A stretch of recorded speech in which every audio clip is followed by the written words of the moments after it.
Hello everyone आपण मानक आम चैनल टीके बाबू को स्वागत। तो देखि नंतु आज आम दशम श्रेणी बहिर भौतिक विज्ञान प्रथम चैप्टर को आम डिस्कसन करवा जोटा कि रोचे आप देखिपी रासायनिक प्रतिक्रिया आ समीकरण ए विषय में डिस्कसन करवा। तो चलतु पिला माने आम देखि नबा। देखो प्रथम आम देखा पे आम चारि पाखे घटुवा परिवर्तन कौन कौन सब परिवर्तन होची जोटा देखुथ तुम निजे मान देखिपुव बरफ तरलुच कागज रु खेलना तैयारी मोहम्बती जलिले तरलुची आम चुट्टी काटुचे खाद्य प्रस्तुत करुचे कागज को जालीदेवा फल पाचि नष्ट होगा तो आयरन लुहारे कण लगे ये सब जिन आम डेली देखुचे जोटा कि आम डेली लाइफ आमर नजर आसूची। तो ये सब कौ प्रक्रिया प्रतिक्रिया कहीं होची कौन आदे परिवर्तन होची से सब नवम क्लास पढ़ला बेले आम किसी ना किसी जानी थिबा। तो आगु आम देखि नबा कौटा भितर रासायनिक परिवर्तन जाउची आउ कौटा भौतिक परिवर्तन रे जाउची।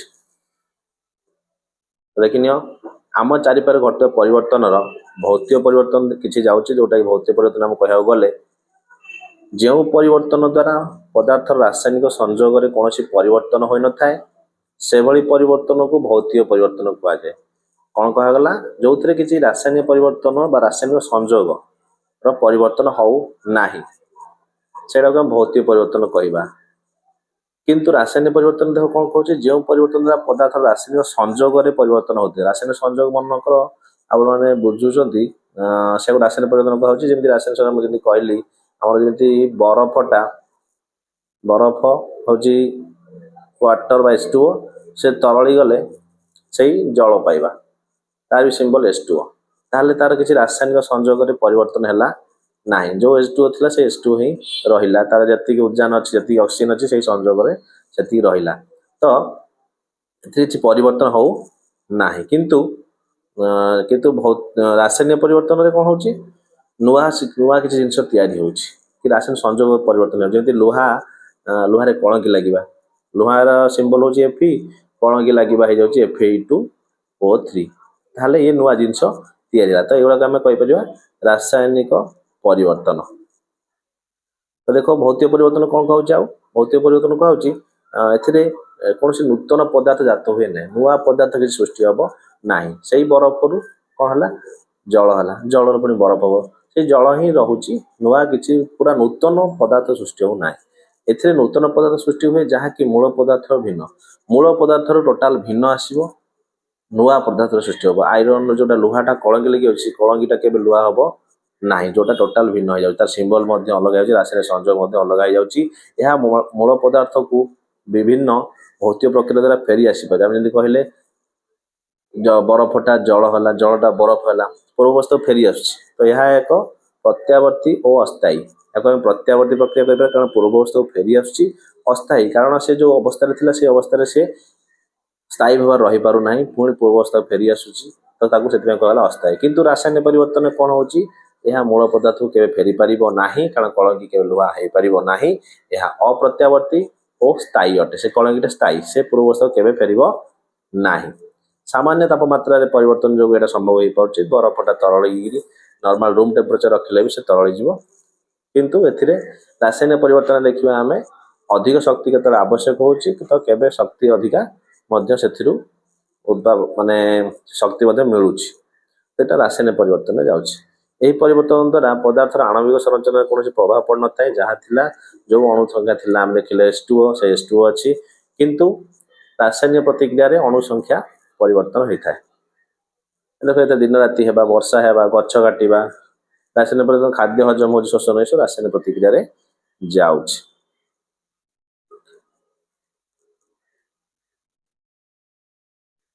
नेक्स्ट देखी दिखाते रासायनिक प्रतिक्रिया और समीकरण कौन आस देख रासायनिक प्रतिक्रिया कहूँ एपरी एक प्रक्रिया जो नूतन धर्म थिबा नूतन पदार्थ सृष्टि होता है सुष्ट पदार्थ धर्म ताहार प्रतिकारक मान धर्म ठार संपूर्ण अलग। रासायनिक प्रतिक्रिया कहूँ ये गोटे नुआ माने नुआ पदार्थ सृष्टि हम जोटा कि ତାର ପୂର୍ବ ପଦାର୍ଥ ଠାରୁ ପୁରା ତା ଧର୍ମ ଠାରୁ ପୁରା ଅଲଗା ବା ପ୍ରତିକାରକ ଠାରୁ ଧର୍ମ ଅଲଗା। ପ୍ରତିକାରକ ମାନେ କ'ଣ?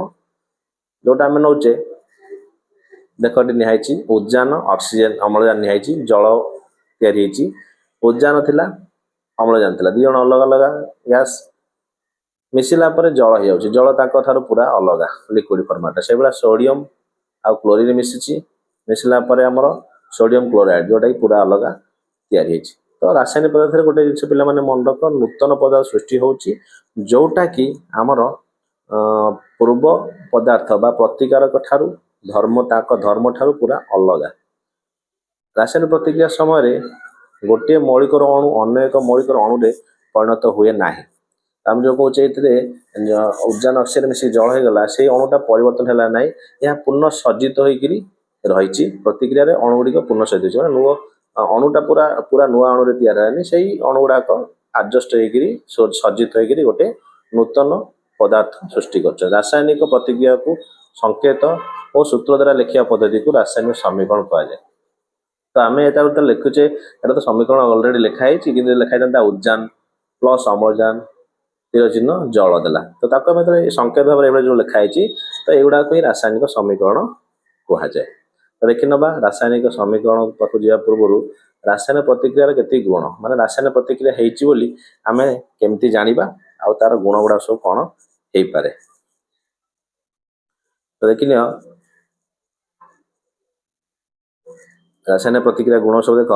ରାସାୟନିକ ପରିବର୍ତ୍ତନ ଦ୍ୱାରା ପଦାର୍ଥର ଆଣବିକ ସଂରଚନାରେ ପରିବର୍ତ୍ତନ ହେଉଥିବା ଯୋଗୁଁ ନୂତନ ପଦାର୍ଥ ସୃଷ୍ଟି ହୁଏ। ଏଣୁ ରାସାୟନିକ ପରିବର୍ତ୍ତନ ଘଟିଲେ ତାକୁ ରାସାୟନିକ ପ୍ରତିକ୍ରିୟା ମଧ୍ୟ କୁହାଯାଉଛି। ତାହେଲେ ଆମେ ଯୋଉଟା ପଢିଲେ ନର୍ମାଲ ରାସାୟନିକ ପ୍ରତିକ୍ରିୟା କ'ଣ, ଯୋଉଥିରେ କି ନୂତନ ପଦାର୍ଥ ସୃଷ୍ଟି ହେବ, ତା ଦେହରେ ଆଣବିକ ସଂରଚନା ମଧ୍ୟ ପରିବର୍ତ୍ତନ ହେଇଥିବ। ତାର ଆଉ କିଛି ଗୁଣ ଅଛି ଦେଖିନିଅ, ଯୋଉଟା କି ରାସାୟନିକ ପ୍ରତିକ୍ରିୟା ହେଇଛି ବୋଲି ଆମେ ଜାଣିବା କେମିତି। ତାର କିଛି ଅବସ୍ଥାରେ ପରିବର୍ତ୍ତନ ହେଇଥିବ, ବର୍ଣ୍ଣ ରଙ୍ଗରେ ପରିବର୍ତ୍ତନ ହେଇଥିବ, ଗ୍ୟାସର କିଛି ନିର୍ଗମନ ହେଇଥିବାରେ, ନହେଲେ ତାପମାତ୍ରାରେ ପରିବର୍ତ୍ତନ ମଧ୍ୟ କିଛି ହେଇଥାଇପାରେ। ଏଠି ଏକ୍ଜାମ୍ପଲ ଦିଆହେଇଛି ଗ୍ୟାସ ନିର୍ଗମନ ଦେଖନ୍ତୁ, ZnH2SO4 ରେ ZnSO4 ହାଇଡ୍ରୋଜେନ ଦେଖନ୍ତୁ, ଲାଷ୍ଟ ହାଇଡ୍ରୋଜେନ ଗ୍ୟାସ ବାହାରିଛି। ରଙ୍ଗର ପରିବର୍ତ୍ତନ ଏଠି ହେଇଛି, କପର ସଲଫେଟଟା ଫେରୋ ସଲଫେଟ ଯୋଉଟା ହେଇଛି ତାର ରଙ୍ଗ ପରିବର୍ତ୍ତନ ହେଇଛି। ଅବସ୍ଥାରେ ପରିବର୍ତ୍ତନ ଦେଖନ୍ତୁ, ଯୋଉ G ଲେଖା ହେଇଛି ମାନେ ଏମାନେ ଗ୍ୟାସରେ ଅଛନ୍ତି ପ୍ରତିକାରକ, ଉତ୍ପାଦକରେ S ହେଇଯାଇଛି, ସଲିଡ ହେଇଯାଇଛି। ତ ଏଇଭଳିଆ ଆଗକୁ ବହୁତ କିଛି ଅଛି ପଢିବା। ତ ନର୍ମାଲ ଆମେ ଜାଣିବା ରାସାୟନିକ ପରିବର୍ତ୍ତନ ମାନେ ଏଇସବୁ ଜିନିଷ ତାର କିଛି ନା କିଛି ପରିବର୍ତ୍ତନ ହେଇଥିବ। ତ ଏଇଭଳିଆ ସବୁ ପ୍ରଶ୍ନ ଅଛି। ଲୁହାରେ କଣ ଲାଗିବା ଏକ ଡ୍ୟାସ୍ ପରିବର୍ତ୍ତନ, ଅଙ୍ଗୁର ପାଚିଯିବା ଆଦି ରାସାୟନିକ ପେଟ୍ରୋଲ ଉଡ଼ିଯିବା କ'ଣ ହବ। ତ ଏସବୁ ବିଭିନ୍ନ ପ୍ରଶ୍ନ ଅଛି, ତ ପ୍ରାକ୍ଟିସ୍ କରିପାରିବ ଏଇ ଭିଡ଼ିଓ ମାଧ୍ୟମରେ ଦେଖିକି। ଯାହା ଡାଉଟ୍ ହେଲେ ମଧ୍ୟ ପ୍ରଶ୍ନ ମାଧ୍ୟମରେ କମେଣ୍ଟ ମାଧ୍ୟମରେ ପଚାରି ପାରିବ।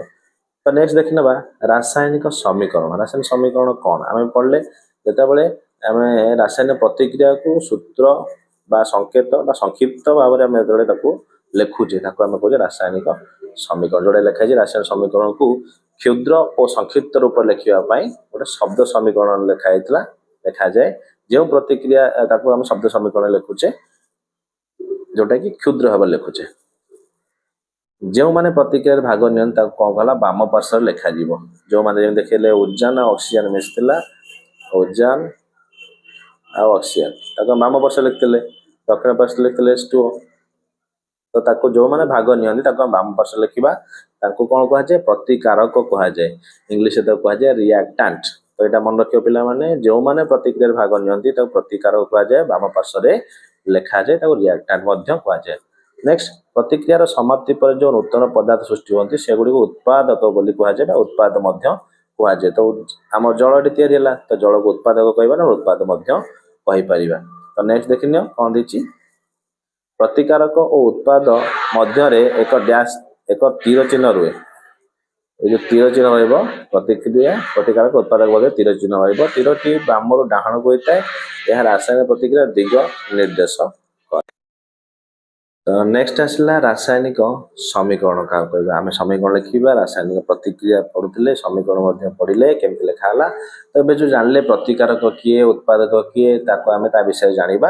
ପ୍ରତିକାରକ ଉତ୍ପାଦକର କ'ଣ କ'ଣ ସବୁ ଗୁଣ ରହୁଛି। ରାସାୟନିକ ପ୍ରତିକ୍ରିୟା ଗୁଡ଼ିକୁ କ୍ଷୁଦ୍ର, ସଂକ୍ଷିପ୍ତ, ସାଙ୍କେତିକ ରୂପରେ ଲେଖିବାକୁ ରାସାୟନିକ ସମୀକରଣ କୁହାଯାଏ। ନବମରେ ତମେ ଜାଣିଥିବ, ଯୋଉ ମନେ ରଖିଥିବ ମୌଳିକର ନାଁ ଗୁଡାକ ତାକୁ ସାଙ୍କେତିକ ସଂକେତ, ହାଇଡ୍ରୋଜେନକୁ H କୁହାଯାଏ, ଅକ୍ସିଜେନକୁ O କୁହାଯାଏ, ନାଇଟ୍ରୋଜେନକୁ N କୁହାଯାଏ, ସୋଡିୟମକୁ Na କୁହାଯାଏ। ଏସବୁ ଜିନିଷ ପିଲାମାନେ ପଢ଼ିକି ମନେ ରଖି ଯଦି ମନେ ରଖିନ ମନେ ରଖିଦେବ। ତାହେଲେ ଦେଖିନିଅ ପ୍ରତିକାରକ ଉତ୍ପାଦ ମଧ୍ୟ ଯଦି ପାର୍ଥକ୍ୟ ପଡ଼େ ତାହେଲେ ଆମେ କ'ଣ ଲେଖିବା? ତ ପ୍ରତିକାରକ ଆମେ ଜାଣିଲେ କୋଉଠି ଲେଖା ହୁଏ? ତ ଏହା ରାସାୟନିକ ପ୍ରତିକ୍ରିୟାର ପ୍ରାରମ୍ଭିକ ପଦାର୍ଥ ଭାବରେ କାର୍ଯ୍ୟ କରେ। ଏ ପ୍ରାରମ୍ଭିକ ପଦାର୍ଥ ଭାବରେ ଆମେ ତାକୁ ନେଇପାରିବା ପ୍ରତିକାରକ। ଯେଉଁମାନେ ପ୍ରତିକାରକ ହେଉଛନ୍ତି ସେମାନଙ୍କୁ ପ୍ରାରମ୍ଭିକ ଭାବରେ ନିଆଯାଏ। ଉତ୍ପାଦକ ଶେଷରେ ଯୋଉଟା ଆସେ, ଏହା ରାସାୟନିକ ପ୍ରତିକ୍ରିୟାର ଫଳସ୍ୱରୂପ ସୃଷ୍ଟି ହେଉଥିବାର ଗୋଟେ ପଦାର୍ଥ।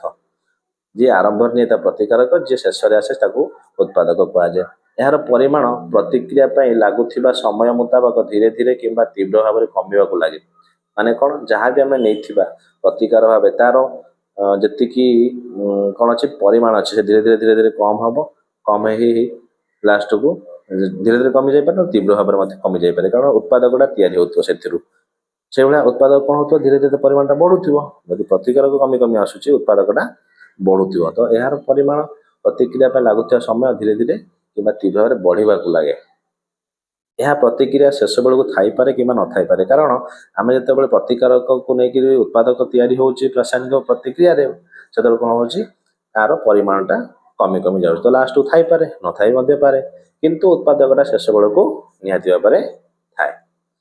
ଲାଷ୍ଟ ଦେଖି ନିଅନ୍ତୁ, ଏହାକୁ ରାସାୟନିକ ସମୀକରଣ ବାମ ପାର୍ଶ୍ୱରେ ଲେଖାଯାଏ, ଏହାକୁ ଦକ୍ଷିଣ ପାର୍ଶ୍ୱରେ ଲେଖାଯାଏ। ଗୋଟେ ଉଦାହରଣ ଦିଆହେଇଛି, ଏଇଠି ଦିଆହେଇଛି ପିଲାମାନେ ଦେଖିନିଅ, ମାଗ୍ନେସିୟମ ସହିତ ଅମ୍ଳଜାନ ମିଶିଛି, ମାଗ୍ନେସିୟମ ଅକ୍ସାଇଡ୍ ହେଇଛି। ତ MgO2 MgO ହେଇଛି। ତ ଏଇଟା ହେଲା ପ୍ରତିକାରକ ପାଖ, ହେଲା ଉତ୍ପାଦକ ପାଖ। ତ ଏଇଟାକୁ ଯୋଉ ଦୁଇ ଗୁଣା ହେଇଛି ଏଥିରେ ଏଟାକୁ ସମତୁଲ ସମୀକରଣ କୁହାଯାଏ। ଆଗକୁ ପଢିପାରିବ, ବାଲାନ୍ସଡ କେମିକାଲ ଇକ୍ୱେସନ ମଧ୍ୟ ତାକୁ କୁହାଯାଏ। ତ ପିଲାମାନେ ଜାଣିପାରିଲ ପ୍ରତିକାରକ ଉତ୍ପାଦକ କେମିତି ଆମେ ପାଠ ଦଶା ଲେଖିପାରିବା। ତ ବସ୍ତୁ ସଂରକ୍ଷଣ ନିୟମ ଗୋଟେ ମନେ ରଖିଥାଅ।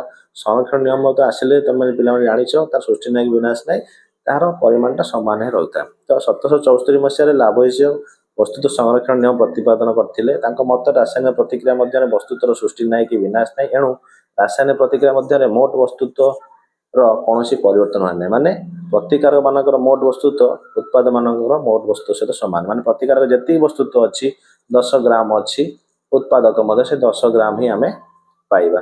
ତ ଏହା ହେଲା ବସ୍ତୁତ୍ୱ ସଂରକ୍ଷଣ ନିୟମ ରାସାୟନିକ ପ୍ରତିକ୍ରିୟାରେ। ତ ଦେଖିନିଅ ସମତୁଲ ଆଉ ଅସମତୁଲ ରାସାୟନିକ ସମୀକରଣ, ଯୋଉଟାକି ଆମେ ଆଗକୁ ପଢିବା, ନେକ୍ସଟ କ୍ଲାସରେ ପଢିବା।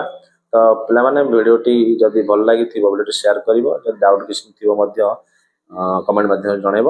ଆଗକୁ ଆମେ ସମତୁଲ ଅସମତୁଲ ସମୀକରଣ ପଢିବା। ଆଜି ପାଇଁ ଏତିକି, ଧନ୍ୟବାଦ।